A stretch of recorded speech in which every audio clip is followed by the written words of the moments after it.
You can get through your life, you can do a good job, you can do a great job, but if you take that time out for yourself to work on yourself, you're going to be better every time.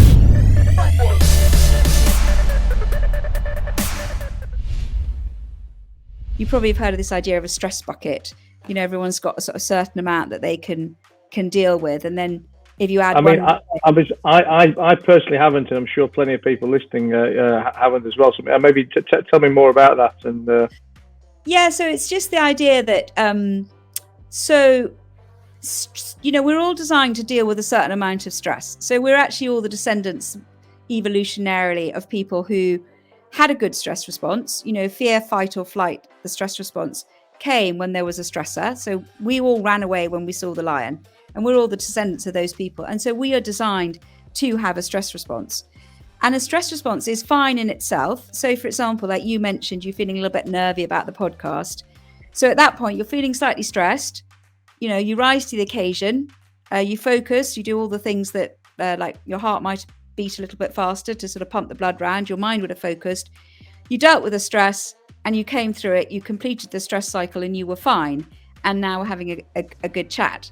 So I suppose the idea of the sort of stress bucket and the stress response is they're kind of connected ideas, is that if you put in too many stressors in a sort of bucket of water effectively, so you add in a stressful job, a stressful relationship, your partner's got a stressful job, you've got small children, the bucket overflows and it's just too much and you become overwhelmed, and you can, instead of having a short-term appropriate stress response to something, which is, you know, my news editors asked me to write a stressful story, asked me to write a story, I deal with that, I cope, I manage, and I come back down and the water comes back down to a manageable level.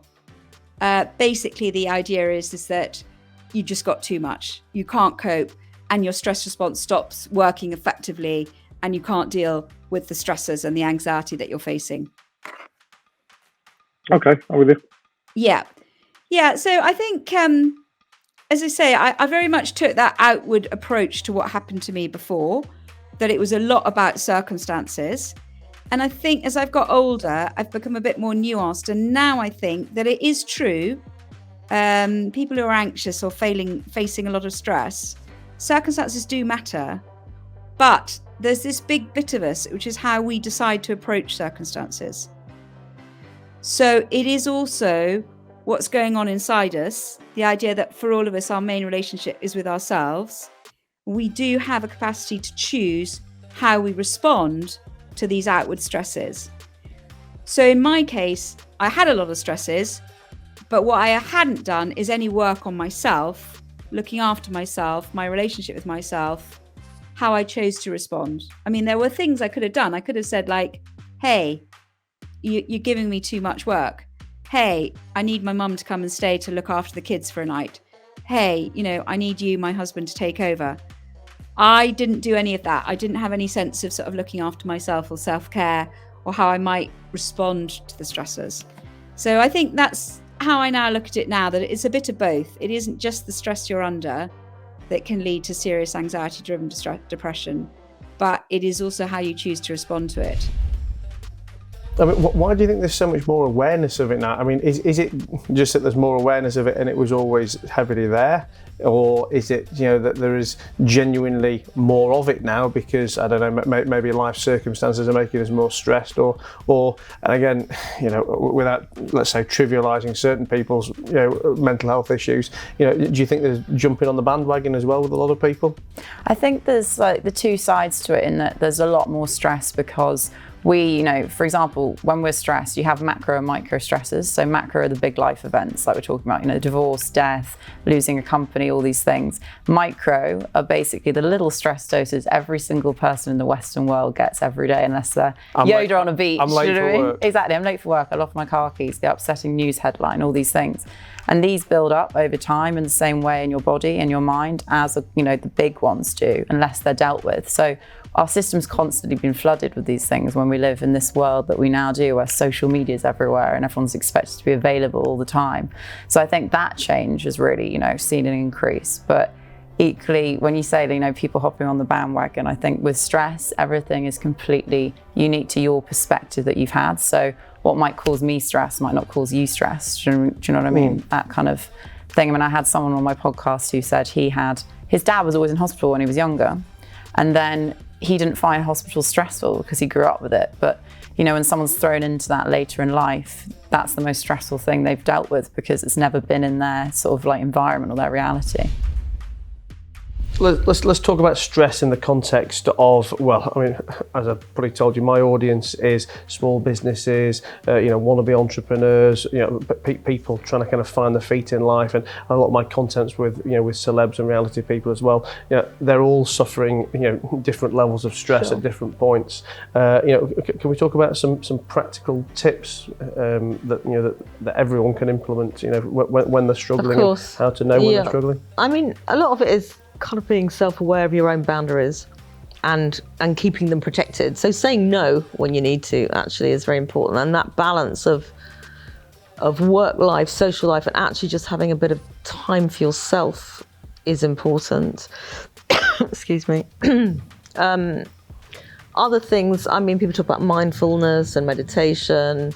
That just means a way of relaxing. It means a way of lowering your cortisol levels. It could be breathing exercises. It's the breathing in through your nose, breathing out through your mouth slowly. I quite often do that even when I'm about to go on TV, because you get a little bit of that over-adrenalized. It's fine, a bit of it. You don't want to go on that too laid back. But just to kind of calm yourself down a bit. In terms of, a lot of it is in terms of being overwhelmed. So to use a business phrase, like drilling down into what these things are, because they're very often cumulative. So try and isolate individual issues and try and deal with them individually. And that whole thing of change what you can, but don't fret about, change what you can, don't fret about the stuff you can't change is important. But getting into it individually, making lists and saying, okay, these are the issues. This is how I'm going to tackle each one of these.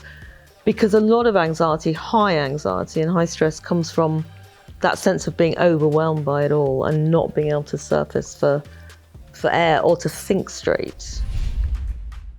So, there's someone particularly in my business at the moment, we were talking about over dinner, who has started exercising, quite regularly this year, and they are very much, like a new person, a whole new vigour to life and work and psyche and everything. And I'm absolutely convinced, a large part of that is down to the change in exercise and and fitness. And I know you say, unless you've got this bit right, then nothing else can be right. And we were talking about some other people that I'm having problems with in one way or the other at work. And I think a lot of those work problems ultimately stem from their personal life problems. And I think those personal life problems could be probably 80% fixed if they sorted out their health and their fitness. And it's just so important all the way through life. And I'm someone, I guess, saying this, drinking a glass of brandy and not being an uber healthy person. I don't preach exercise and live and breathe it, but I just know how much better I feel about life and waking up in the morning, when I've done it. So you're already one step ahead of people that don't know that, because like we shared before, some people just lack awareness, right? They don't understand the connection there between fitness and feeling good. But you already have the awareness, you're just not consistent in acting on that awareness. That's, the only difference is, there's being aware, acting on the awareness, and then being consistent in your actions, but you're in that kind of middle ground. Is that fair to say? Yeah. 100%. And with regards to fitness, when people think that fitness is about fitness, they're seriously missing the point, because fitness is about energy. Fitness is about certainty. Or let's go back to what we were talking about before, decision making. Right? What makes you a good business person? What makes you good in, relationships too? What makes you good in going after your life goals? Decision making. The ability to make decisions fast. What is required to make decisions fast? Certainty. Certainty and energy. What do you get from fitness? Certainty and energy. No one has ever come to me and said, and I very much doubt that this has ever happened to you, that you finish a workout and you feel less energized for the day. I'm not talking about the physical exhaustion, I'm talking about general life energy. You feel less energized and you feel less certain. Basically, you come out of a workout feeling down and in the dumps. It just doesn't happen. It's the opposite. So you do fitness, it's free, doesn't take any time. You have more certainty, more energy. You have a higher ability or a faster ability to make decisions, or the best decisions, because your mind and body is in the best state that it can be. I mean, it's better for your day-to-day life. It's better for your career. It's better for your relationships, better for your future. I met a guy today. He gets up at 3:30 a.m. Now that's seriously extreme. And he runs a very successful fitness business. And he said, I can get up at 5. But if I don't get that hour and a half to myself, I'm not as good. He didn't say more than that. And I just literally went like that. I said, bro, that is on point. You can get through your life. You can do a good job. You can do a great job. But if you take that time out for yourself to work on yourself, you're going to be better every time. And that's what you said. It makes me feel better. Tell me about some of those, interesting characters, those extreme situations, and I guess what you've been able to take away from it. Yeah, I mean, it's so I love, hearing all these things from people. And I think one of the ones that really stuck with me most was a guy I had on my podcast. He's a man called Nick Yaris, who was on death row for 22 years in America for a crime he didn't commit, for the rape and murder of a woman he'd never even met. And he was put into prison at a time when DNA testing wasn't a thing. So it was just, awful. That actually came out halfway through, and he was slipped a newspaper that said, DNA testing's now a thing. And he thought, this is how I get off because I know I'm innocent. It took another 11 years. He was in Pennsylvania. On death row for 33 years? For 22, yeah. Oh, okay. Yeah, and he was in Pennsylvania on a block that had legal active torture at the time. So he was tortured for something he didn't do for 22 years. Horrific conditions. He said guys committed suicide on the block every week, And I said, how did you survive? And there's such a thing in the wellness industry and, coaching industry, positive thinking and positive talk to ourselves. And I know the importance of it, but I never knew how important it was until he told me this. He was like, the only reason I survived was because I healed myself every single day. I made a mission that no matter if I was being beaten up or tortured or whatever was going on, I spoke to myself like my own personal champion, like my own personal advocate, with so much love, so much compassion, so much kindness, that I actually healed myself. And he didn't even have to see a therapist or anyone after that awful experience of leaving that. And I just thought that's the power of actually talking to yourselves well internally. People don't realize how much of an effect that internal conversation has on you. It's the same emotional reaction inside if you say something horrible to me now as if I say something horrible to myself or something nice, and that's the thing. How would you feel all day if you're going around and you had someone nice saying lovely things to you? You'd feel amazing when you came home. Equally, if you had someone following you around saying crap things to you all day, you'd feel, awful. And that's exactly what we're doing to ourselves internally. So the greatest thing to learn from him was just how powerful that is, and just being aware of how you're talking to yourself. And other than talking about it and understanding it, what's your advice to, and again, whether it's famous person or Joe Public, people being trolled online?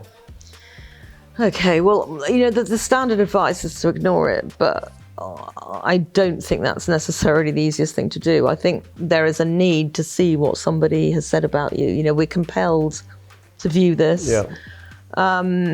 Again, standard advice, report it. Unfortunately, unless they've got a gun to your head, quite frankly, Twitter aren't really that bothered about banning anybody from their site. I think the thing to do is put yourself almost in their shoes. Who are these people? Why are they saying it? Why are they trying to get to me? You can either engage. For some people, it helps them to engage. For others, it doesn't. You've got to look at your own coping mechanisms and think, how do you feel about challenging this person, or how do you feel about seeing it and then trying to pack it away?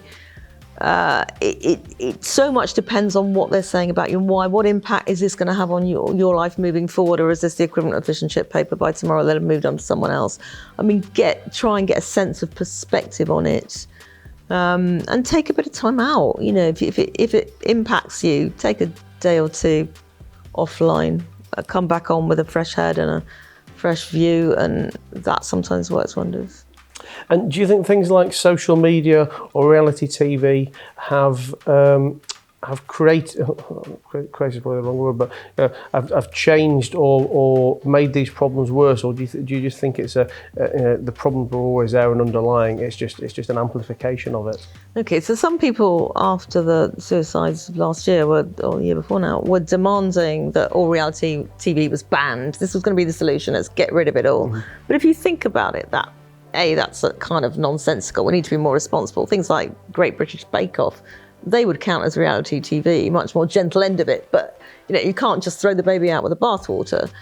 But what I think responsibility, as I said, needs to be taken more greatly. But also, I think what's happened with social media is it's become a pretty angry place, become a pretty nasty place, and the good guys have kind of left it a bit. Like, I don't want to be looking at a timeline full of this sort of stuff. So it's like, you know, the kind of trolls have taken over the world. They're the loudest voices. And social media depend on that. They depend on engagement.